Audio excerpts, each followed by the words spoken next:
नमस्कार, मैं डॉक्टर अंजू अग्रवाल आपके समक्ष प्रस्तुत हूँ। हम बीए प्रथम वर्ष के राजस्थान विश्वविद्यालय के पाठ्यक्रम में सम्मिलित ढोला मारूरा दुहा के चयनित अंश जो कि विश्वविद्यालय के पाठ्यक्रम में शामिल किए गए हैं, हम उसकी व्याख्या करेंगे इस वीडियो में।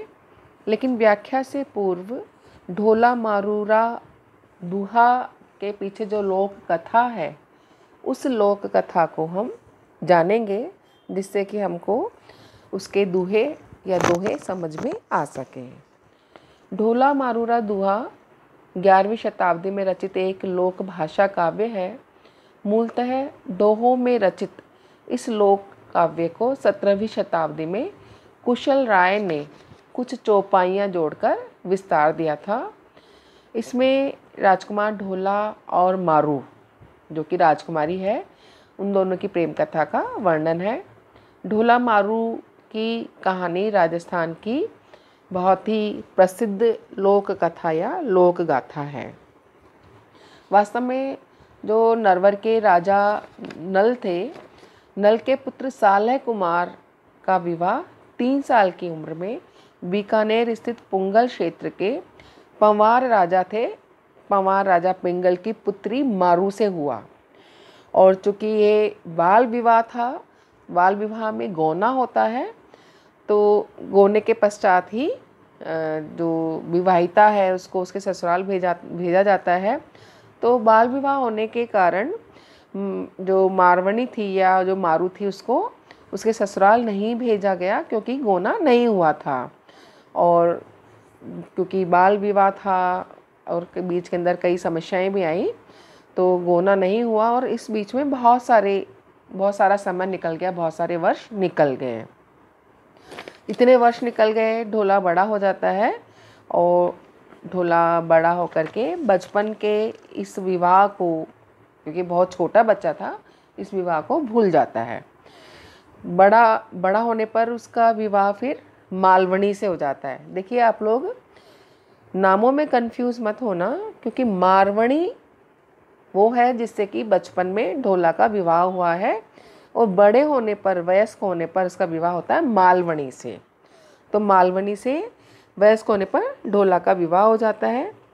मालवणी को अपनी सौतन जो मारवणी है, जो कि बहुत ही सुंदर है, ये मालवणी को पता है कि बचपन में ढोला का विवाह हो चुका है।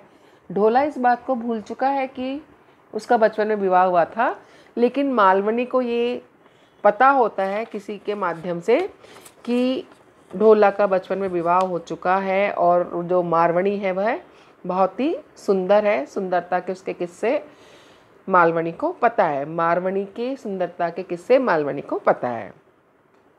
तो मारवणी जो जिसका कि बाल विवाह हुआ था, मारवणी को ढोला याद है कि उससे उसका विवाह हो गया है, और वयस्क होने पर वो मारवणी जो है ढोला तक बहुत सारे संदेश भिजवाती है, उसको पत्र भेजती है, संदेश भेजती है। लेकिन मालवणी जिससे उसका विवाह हुआ है, वो उसका कोई संदेश, कोई पत्र ढोला तक पहुंचने नहीं देती है।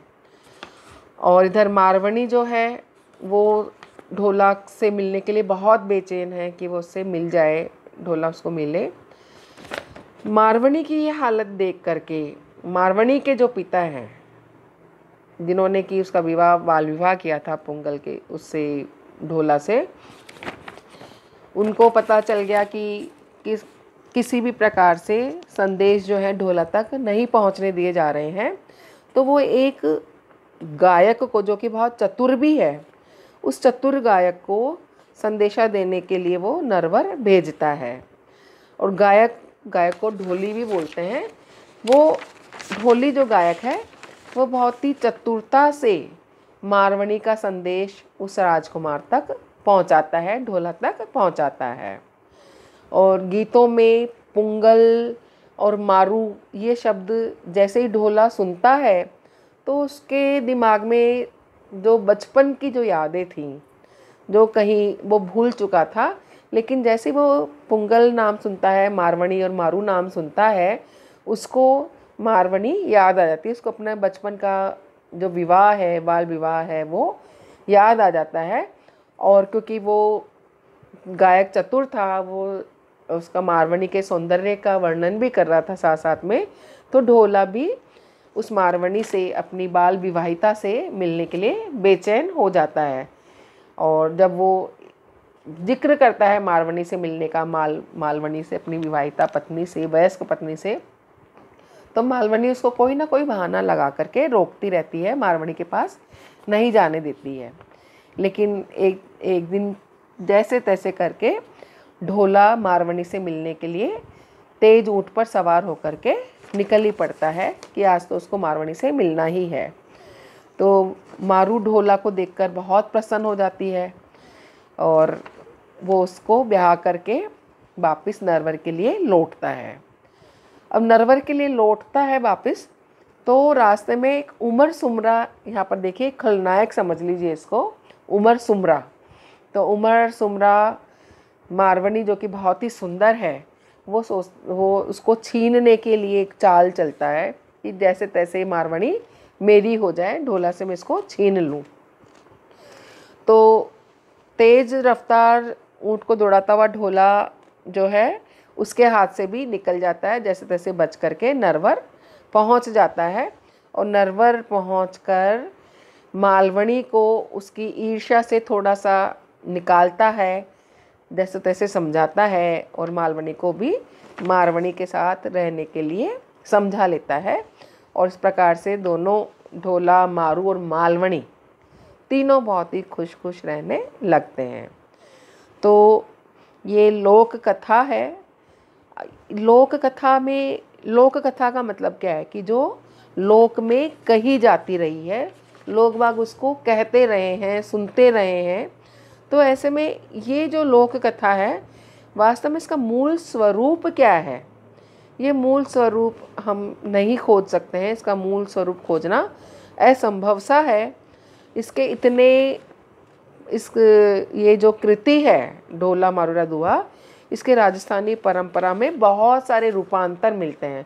कोई एक रूप इसके दोहों का नहीं मिलता है, बल्कि अलग अलग रूप में कहे हुए दोहे जो हैं वो हमको मिलते हैं। तो ये कह सकते हैं कि ये प्रसंगात्मक गीतों का एक संग्रह है। इसमें एक कहानी कही गई है जो अलग अलग दोहों से निकल करके, इसके सूत्रों को पकड़ करके एक कहानी रची गई है, बुनी गई है, जो दर्शकों के सामने या श्रोताओं के सामने आती है। तो यह कृति मूल रूप से दोहों में मिलती है, और इसका मूल स्वरूप क्या था इसका हम पता नहीं लगा सकते हैं। बहुत सारे रूपांतर इसके मिलते हैं, लेकिन इसमें जो भाव गांभीर्य है, उस भाव गांभीर्य को हम परिष्कृत लोक रुचि का प्रतीक मान सकते हैं, ऐसा हजारी प्रसाद द्विवेदी ने भी कहा है। तो यह एक लोक कथा के रूप में हमको मिलती है, सुनने को मिलती है। और ढोला मारूरा दुहा में सब जगह हम देखते हैं कि मारवणी का जो विरह है, मारवणी जो ढोला को याद करती है, वो विरह वाला स्वरूप हमको दिखाई देता है।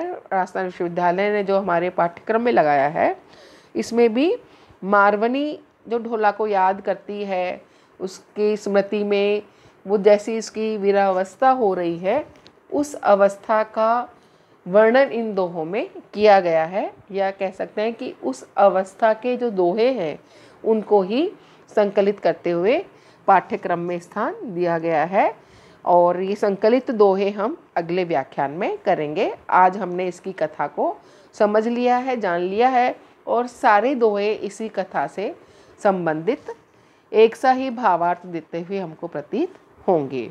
तो अगले व्याख्यान में हम ढोला मारूरा दुहा के दोहों की व्याख्या करेंगे। धन्यवाद।